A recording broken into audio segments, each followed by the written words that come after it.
Mira road येथील Nayanagar police ठाण्याच्या हद्दीत 15 वर्षीय अल्पवयीन मुलीच्या तक्रारीवरून 17 वर्षीय अल्पवयीन युवकाविरुद्ध विनयभंगाचा गुन्हा दाखल करण्यात आलेला आहे।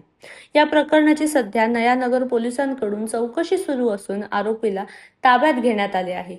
पोलिसांनी दिलेल्या माहितीनुसार डिसेंबर महिन्यात सोशल मीडिया प्लॅटफॉर्म इंस्टाग्रामच्या माध्यमातून अल्पवयीन मुलगी आणि 17 वर्षीय युवक यांची ओळख झाली होती। त्यानंतर दोघांमध्ये संवाद वाढला आणि जानेवारी महिन्यात त्यांची प्रत्यक्ष भेट झाली। तक्रारीनुसार आरोपीने मुलीशी जवळीक साधत तिचा विश्वास संपादन केला।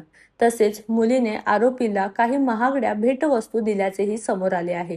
दरम्यान ही बाब मुलीच्या कुटुंबियांच्या लक्षात आल्यानंतर त्यांनी नयानगर पोलीस ठाण्यात धाव घेत तक्रार दाखल केली। तक्रारीच्या आधारे पोलिसांनी अल्पवयीन आरोपी विरुद्ध विनयभंगासह संबंधित कलमान्वये गुन्हा नोंदवला आहे।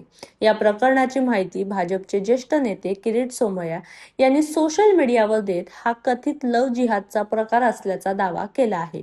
मात्र पोलिसांनी सध्या नोंदवलेल्या तक्रारीच्या आधारे तपास सुरू ठेवण्यात आला आहे।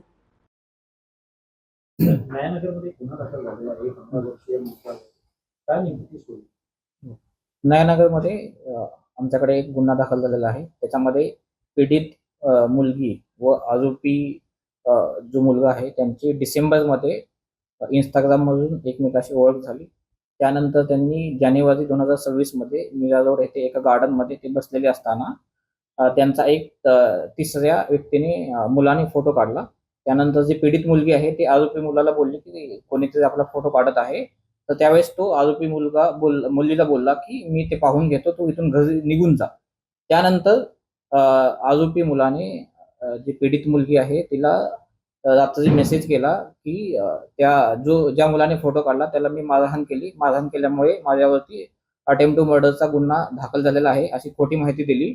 आणि अशी त्या पीडित मुलीला सांगितलं की ह्या सर्व गोष्टीला तू जबाबदार आहे। आणि असे बोलून त्यांनी त्यानंतर पुढच्या 3 महिन्यामध्ये मुलीकडून 4.5 तोळा सोनं आणि काही कॅश असं तिला धमकी देऊन तिच्याकडून वसूल केला। ह्या बाबतीत नयानगरला आमच्याकडे कंप्लेंट आली होती, त्याचा आम्ही गुन्हा दाखल केलेला आहे। ह्यातली जो आरोपी मुलगा आहे ह्याला आम्ही ताब्यात घेतलेला आहे आणि ह्याच्यामध्ये पुढील तपास चालू आहे।